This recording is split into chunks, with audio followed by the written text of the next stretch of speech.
To the chemistry classes. आज हम बात करने वाले हैं कि लास्ट टॉपिक में जो हमने बताया था कि कार्बन पे चार्ज आता है तो उसको इफेक्ट कौन कौन करता है। तो चार मेन इफेक्ट्स के बारे में आज हम लोग बात करेंगे। Effects for bringing charge on carbon. Charge on carbon, तो बेसिकली आपको चार इफेक्ट पढ़ने होंगे। सबसे पहला इफेक्ट जो आता है वो आता है इंडक्टिव इफेक्ट। इंडक्टिव इफेक्ट, अब इसके बारे में बात करते हैं। Inductive effect is only for aliphatic chain. Aliphatic का मतलब स्ट्रेट चेन जब कार्बन की होगी। तो अगर कार्बन से कोई हेट्रो एटम जुड़ा होगा, ये कुछ इंपॉर्टेंट पॉइंट्स है जो मैं नीचे लिख रहा हूं।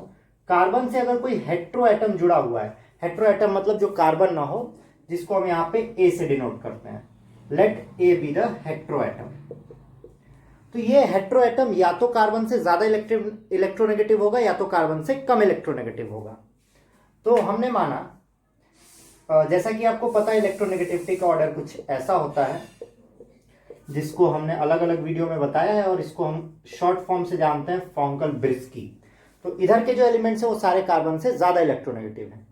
तो अगर ए कार्बन से ज्यादा इलेक्ट्रोनेगेटिव है तो ये इलेक्ट्रॉन को अपनी तरफ खींचेगा और कार्बन पे प्लस चार्ज लाने की कोशिश करेगा। और ये जो इंडक्टिव इफेक्ट होता है सिर्फ 3 कार्बन तक विजिबल होता है। और ये जो साइन बन रहा है इसको हम पार्शियल कहते हैं, और ये सिर्फ 3 कार्बन तक विजिबल है। और जो ग्रुप कार्बन से इलेक्ट्रॉन पुल करेगा उसको कहेंगे -I ग्रुप। और ये वो सारे ग्रुप होंगे जो कार्बन से ज्यादा इलेक्ट्रोनेगेटिव है। और -I ग्रुप शो करेंगे -I इफेक्ट। ये एक परमानेंट इफेक्ट होता है। This is a permanent effect. इसके बाद आता है कुछ ऐसे हेट्रो एटम्स हो सकते हैं जो कार्बन को इलेक्ट्रॉन दे रहे होंगे। अब हमने माना कि वो हेट्रो एटम वापस से है और कार्बन से कम इलेक्ट्रोनेगेटिव है। अब अगर कार्बन से कम इलेक्ट्रोनेगेटिव है, अगर वो कार्बन से कम इलेक्ट्रोनेगेटिव है तो कार्बन उसे इलेक्ट्रॉन खींचेगा, सॉरी कार्बन को इलेक्ट्रॉन देगा और कार्बन पे आएगा माइनस चार्ज। और पहले के जैसे यहां पे भी ये 3 ही कार्बन तक दिखता है। तो ये होता है इंडक्टिव इफेक्ट। अब बात करते हैं कि ये कैसे इफेक्ट करता है हमारे कार्बन पे चार्ज। लेट अस से हमारे पास एक रिएक्शन है, ये हेट्रो एटम जुड़ा है। अब ये हेट्रो एटम -I ग्रुप है या +I ग्रुप है, ये हमें हेल्प करेगा बताने में कि कार्बन पे कौन सा चार्ज बन रहा है। अब ये चार्ज, अगर ये जो X हेट्रो एटम है ये ज्यादा इलेक्ट्रोनेगेटिव होगा तो कार्बन से इलेक्ट्रॉन खींचेगा और कार्बन पे चार्ज आएगा पॉजिटिव।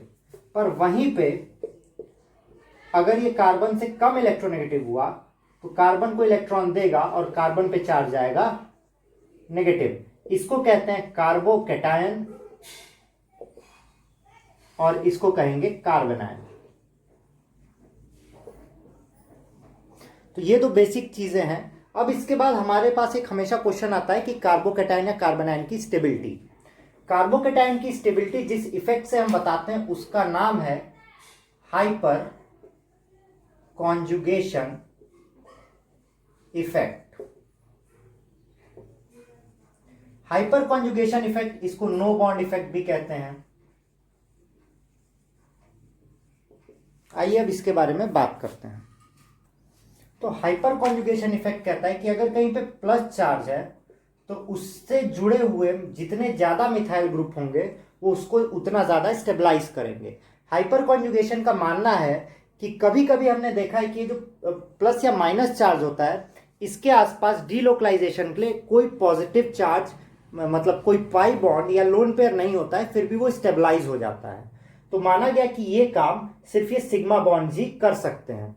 तो ऐसे इफेक्ट को हम लोग कहते हैं हाइपर कॉन्जुगेशन इफेक्ट। तो जब कार्बोकैटायन की बात होती है, मतलब कार्बन पे प्लस चार्ज, तो उससे जुड़े हुए जितने ज्यादा मिथाइल ग्रुप्स होंगे वो कार्बोकैटायन उतना ज्यादा स्टेबलाइज होगा। तो इस ऑर्डर में अगर हम बात करें तो मैं इसे मिटाता हूं और आपको बता। तो हाइपर कॉन्जुगेशन को हमने कहा मोर the methyl group, more the methyl group more stable will be carbocation. तो अगर हमने कहा कि हमारे पास ये 3 डिग्री है, जब किसी कार्बन से 3 और कार्बन जुड़े हों तो 3 डिग्री, अगर उससे 2 कार्बन और जुड़े हों तो 2 डिग्री, और अगर सिर्फ एक कार्बन जुड़ा हो तो 1 डिग्री। तो यहां पे हमने देखा इससे जुड़े हुए ज्यादा मिथाइल ग्रुप हैं, और हाइपर कॉन्जुगेशन के हिसाब से मोर the methyl group more stable will be carbocation, ऐसा इसका मानना है। तो यहां पे हमने देखा कितने मिथाइल ग्रुप्स हैं, 3, तो ये सबसे ज्यादा स्टेबल होगा, इसमें 2 और इसमें 1। तो अगर स्टेबिलिटी ऑफ कार्बोकेटायन पूछी जाती है तो स्टेबिलिटी ऑफ कार्बोकेटायन हमेशा डिपेंड करेगा उसके साथ कितने मिथाइल ग्रुप्स जुड़े हैं। But on the other hand अगर हम बात करें कार्बेनायन की, कार्बेनायंस की, तो इसमें जस्ट उल्टा केस होता है। तो कार्बेनायन में जस्ट उल्टा केस होता है, मोर the methyl group, more the methyl group lesser will be stability, lesser will be stability। ये क्वेश्चन जो है कार्बोकेटायन और कार्बोनायन की स्टेबिलिटी हमेशा आपके एंट्रेंस एग्जाम में पूछा जाता है, तो मैं इसको भी अंडरलाइन कर देता हूं कि कार्बोकेटायन में ज्यादा मिथाइल ग्रुप्स होने चाहिए और कार्बोनायन के लिए कम मिथाइल ग्रुप्स। तो वापस से अगर हम बताते हैं कार्बोनायन का फॉर्मेशन कब होता है, साथ में बताते हुए चलता हूं। कार्बोनायन का मतलब होता है जब कार्बन पे नेगेटिव चार्ज आए, और ये तभी पॉसिबल है जब कार्बन से कम इलेक्ट्रोनेगेटिव ग्रुप जुड़ा हो। ऐसा बेसिकली 2 केसेस में देखा जाता है। सबसे पहला केस तब होता है जब कार्बन से हाइड्रोजन जुड़ा हो, क्योंकि वो कार्बन से कम इलेक्ट्रोनेगेटिव होता है। दूसरा केस जब कार्बन से कोई मेटल जुड़ा हो। यही दोनों केस हैं जब कार्बन पे प्लस चार्ज बन सकता है, और इसका सबसे अच्छा एग्जाम्पल होता है ग्रिगनार्ड रिएजेंट। इसके बारे में आप लोग को आगे आने वाले वीडियोस में बताऊंगा। तो यहां पे हमने देखा गया more the methyl groups lesser will be the stability of carbanion. तो ये जो 1 डिग्री है, या जिसे हम प्राइमरी भी कहते हैं, प्राइमरी में हमारे पास सिर्फ एक कार्बन है अपने चार्ज वाले कार्बन से जुड़ा हुआ, तो ये सबसे कम स्टेबल, सबसे ज्यादा स्टेबल होगा कार्बोनायन। इसमें 2 है और इसमें 3, तो कार्बोनायन में सबसे कम स्टेबल 3 डिग्री होगा। 3 डिग्री, 2 डिग्री और 1 डिग्री, सॉरी 1 डिग्री। 1 डिग्री मतलब जब एक कार्बन से या आपके फंक्शनल ग्रुप से एक ही कार्बन और जुड़ा हो, देखिए यहाँ फंक्शनल माइनस चार्ज है और इससे एक कार्बन जुड़ा है। 2 डिग्री मतलब जो फंक्शनल है उससे 2 कार्बन जुड़े हों, और 3 डिग्री मतलब जो फंक्शनल हो उससे 3 कार्बन जुड़े हों। तो ये 2 इफेक्ट हम लोग ने आज पढ़े, inductive effect and hyper conjugation effect, जिसको नो बॉन्ड इफेक्ट भी कहते हैं, क्योंकि इसमें ट्रांसफर ऑफ सिग्मा बॉन्ड होता है, जो कि जनरली देखा नहीं जाता है। अब अगली बात आती है रेजोनेंस की, जो हमारे साइक्लिक स्ट्रक्चर्स के लिए बहुत ज्यादा इंपॉर्टेंट है और बहुत इंपॉर्टेंट रोल प्ले करता है सारे रिएक्शंस में। अब देखिए जितनी सिग्मा बॉन्ड्स की हमने बात की, इंडक्टिव इफेक्ट और हाइपर कॉन्जुगेशन, इन दोनों को कंबाइन करते हैं। अब दोनों के रिजल्ट को कंबाइन करते हैं, पता चलता है कहां मदद मिलेगी। अब हमने बात की थी इंडक्टिव इफेक्ट की। अब कार्बन से जुड़ा हुआ है क्लोरीन, कोई भी इलेक्ट्रोनेगेटिव एटम, फिर से यहां पे लिख रहा हूं फ्रॉन्कल ब्रिस्की,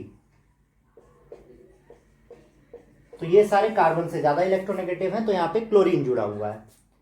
अब यहां पे एक और है एलिफेटिक ग्रुप जिससे क्लोरीन जुड़ा हुआ है, तो यहां भी बनेगा कार्बोकेटायन और यहां भी बन रहा है कार्बोकेटायन।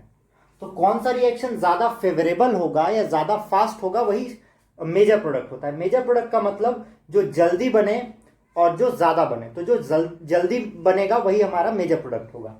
तो यहां पे हमने देखा दोनों केसेस में कार्बोकेटायन बन रहा है, पर जो कार्बोकेटायन ज्यादा स्टेबल होगा वही हमारा मेजर प्रोडक्ट हमें देगा। तो हमें पता है कि हाइपर कॉन्जुगेशन के हिसाब से जितने ज्यादा मिथाइल ग्रुप्स होंगे उतना ही ज्यादा स्टेबल वो कार्बोकेटायन होगा, जिससे हमें पता चला ये जो 3 डिग्री कार्बोकेटायन है, this will be more stable, ये ज्यादा स्टेबल होगा। तो ये ज्यादा स्टेबल है, तो जो रिएक्टेंट है वो ज्यादा जल्दी इसमें कन्वर्ट होगा इसके मुकाबले। मतलब अगर 10 मिनट में एक कार्बोकेटायन 3 डिग्री बन रहा है, तो ये 20 मिनट में शायद एक बने, मतलब ये देर से बनेगा क्योंकि ये ज्यादा स्टेबल है। तो जब ये ज्यादा स्टेबल है तो ये रिएक्शन फास्टर होगा और हमारा यही प्रोडक्ट मेन होगा। But on the other hand अगर हम बात करें कार्बोकेटायन कार्बोनायन की, ये तो बात थी कार्बोकेटायन की, अगर हम बात करें कार्बोनायन की, माना कि हमने कार्बन के साथ हाइड्रोजन या फिर मेटल जोड़ दिया है, मेटल लाइक सोडियम, तो यहां पे निकलेगा, तो यहां पे बनेगा माइनस चार्ज। तो माइनस चार्ज में हमें पता था कि जितने कम मिथाइल ग्रुप होंगे उतना ज्यादा स्टेबल होगा, तो यहां पे ये मोर स्टेबल होगा। और कार्बन आयन के केस में 1 degree will react faster than 3 degree. तो ये बात हुई इंडक्टिव और हाइपर कॉन्जुगेशन की। अब बढ़ते हैं रेजोनेंस पे। अब जब हम बात करते हैं रेजोनेंस की, तो रेजोनेंस का मतलब होता है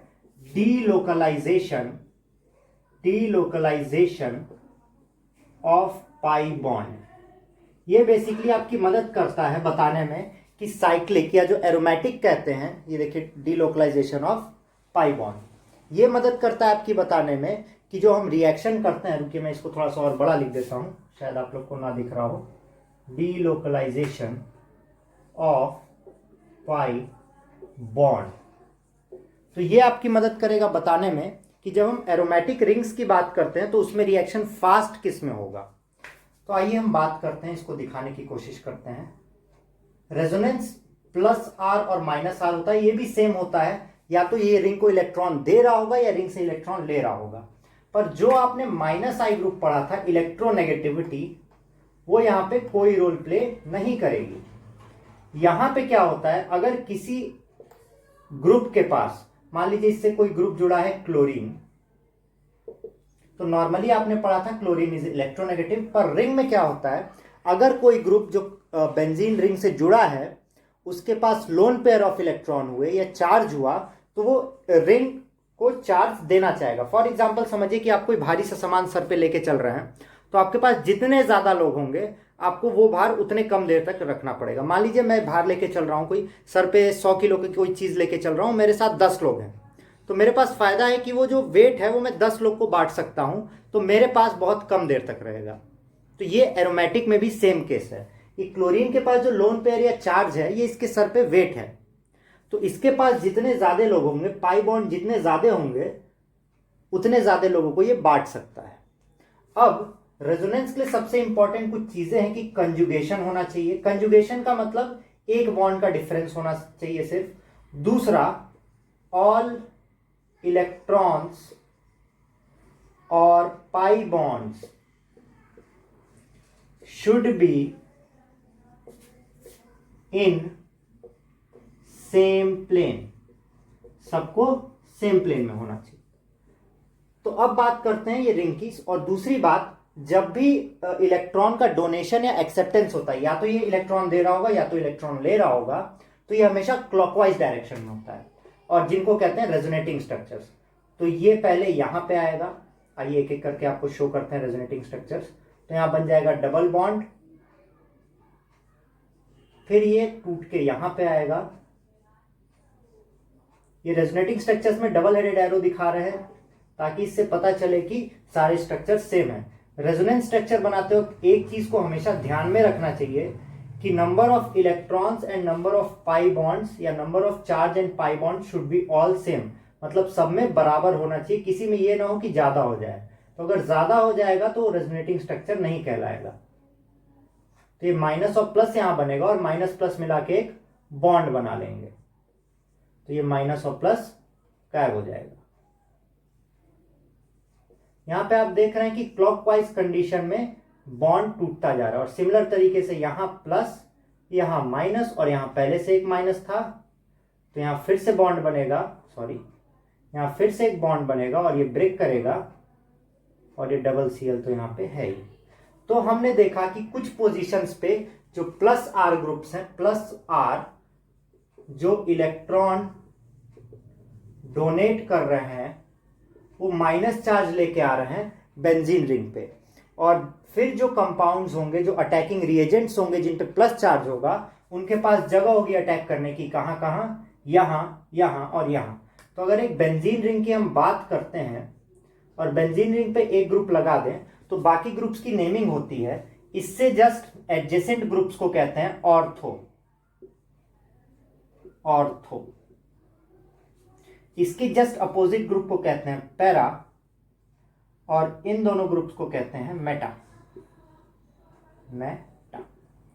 तो हमने देखा कि अगर इलेक्ट्रॉन डोनेटिंग ग्रुप है रेजोनेंस में, तो वो ऑर्थो एंड पैरा ग्रुप्स पे कौन सा चार्ज लाएगा? Minus charge. माइनस चार्ज जिसे हम इलेक्ट्रॉन भी कहते हैं। तो माइनस चार्ज पे जो अटैक करेगा उसे कहेंगे इलेक्ट्रोफाइल। इलेक्ट्रोफाइल जिसका मतलब होता है इलेक्ट्रॉन लविंग। तो अब इसको समअप अगर करें तो अगर कोई ग्रुप इलेक्ट्रॉन दे रहा है तो जनरली उसके ऊपर लोन पेयर होगा, तो वो ऑर्थो और पैरा पोजीशन पे इलेक्ट्रॉन की डेंसिटी बढ़ा देगा, जिससे उस पे इलेक्ट्रोफाइल अटैक करेंगे, मतलब इलेक्ट्रॉन लविंग। और इलेक्ट्रॉन को कौन लव करेगा? जिसके ऊपर प्लस चार्ज होगा। तो electrophiles are positively charge and attack on negative charge. अब बात करते हैं ऑर्थो और पैरा पोजीशन की। तो जब भी अटैक होता है तो para position, para is more stable. ये आप हर चैप्टर्स में देखेंगे। पैरा मोर स्टेबल इसलिए होता है क्योंकि यहां पे अगर कोई ग्रुप अटैक करेगा या अटैच रहेगा तो इसको ढकेलेगा, जिसको कहते हैं स्टेरिक हिंड्रेंस। पर जब इतना दूर रहेगा तो कोई भी स्टेरिक हिंड्रेंस नहीं रहेगा। तो यहां पे लिख देते हैं स्टेरिक हिंड्रेंस। ये आपसे कई बार पूछा गया है why para position is most stable या मोर स्टेबल, क्योंकि पैरा पोजीशन पे स्टेरिक हिंड्रेंस नहीं होता है। अब ये तो बात हुई प्लस आर की। जब बात करते हैं, आइए बात करते हैं माइनस। माइनस आर का मतलब जो इससे इलेक्ट्रॉन खींचे, और जैसे इलेक्ट्रॉन दिया जा रहा था तो क्लॉकवाइज था, वैसे इलेक्ट्रॉन खींचा जाएगा तो भी वो क्लॉकवाइज ही रहेगा। तो अब इलेक्ट्रॉन कैसे जाएगा? पहला पार्ट यहां पे माइनस चार्ज, यहां पे प्लस चार्ज, डबल बॉन्ड ये और सॉरी CH3। अब ये बॉन्ड यहां ब्रेक करेगा,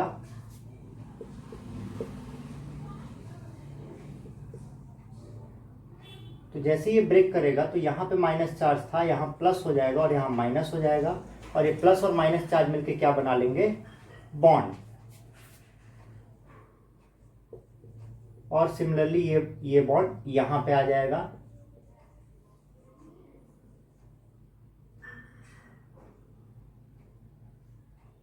तो यहां पे CH3, यहां माइनस चार्ज, यहां प्लस चार्ज, यहां माइनस पहले से था, ये दोनों मिलके बॉन्ड बनाएंगे। एक बॉन्ड यहां पहले से है,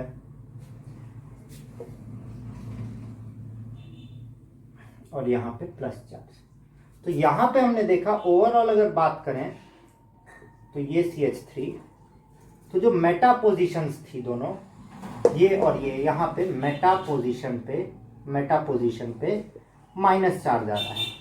ठीक, तो अगर कोई इलेक्ट्रॉन डोनेटिंग विड्रॉइंग ग्रुप होगा, मतलब माइनस आर ग्रुप रहेगा एरोमेटिक रिंग पे, तो वो इलेक्ट्रॉन खींचेगा, और इलेक्ट्रॉन खींचेगा तो मेटा पोजीशंस इलेक्ट्रॉन रिच हो जाएंगी, इलेक्ट्रॉन रिच। और जब मेटा पोजीशंस इलेक्ट्रॉन रिच होंगी तो जो इलेक्ट्रोफाइल होगा, इलेक्ट्रोफाइल अभी हमने बात की, जो इलेक्ट्रॉन लविंग होगा वो अटैक करेगा मेटा पोजीशन पे। और अगर हम बात करें वापस से ऑर्थो एंड पैरा की, तो हमने देखा ऑर्थो और पैरा पोजीशंस पे कौन से चार्ज थे? प्लस। तो प्लस चार्ज कहां पे होता है? न्यूक्लियस पे। तो ऑर्थो पैरा पे न्यूक्लियोफाइल आएगा, न्यूक्लियोफाइल जिसका मतलब होता है न्यूक्लियस लविंग, और न्यूक्लियस में कौन सा चार्ज? पॉजिटिव। तो nucleophile always attacks on plus charge and electrophile attacks on minus charge. तो न्यूक्लियोफाइल अगर प्लस चार्ज पे अटैक कर रहा है तो प्लस चार्ज पे कौन अटैक करेगा? जिसके पास माइनस चार्ज ढेर सारा हो। तो अगर समअप करें तो जो प्लस आर ग्रुप्स होते हैं वो ऐसी जगह पे अटैक करेंगे, प्लस आर ग्रुप्स ऑर्थो और पैरा पे इलेक्ट्रॉन की डेंसिटी बढ़ाएंगे और वहीं पे अटैक करेंगे। तो ये था आपका types of groups which effect your reaction. Next part 2 से 3 दिन में वापस से आ जाएगा। कुछ इमरजेंसीज थी, मेडिकल इमरजेंसी, जिसके कारण नेक्स्ट वीडियो अपलोड नहीं हो पा रहा था। नेक्स्ट पार्ट में हम लोग अब रिएक्शन को करना सीखेंगे और एरोमेटिसिटी और इन सब बेसिक चीज़ों के बारे में पढ़ेंगे। इन पार्ट्स को GOC भी कहा जाता है, जनरल ऑर्गेनिक केमिस्ट्री, जो आपके एंट्रेंस एग्जाम से लेके हर क्लास में इंपॉर्टेंट है, और इसकी बेसिक स्टार्ट होती है क्लास 11 से। Till then, signing off. Do not forget to like, share, and subscribe. Bye.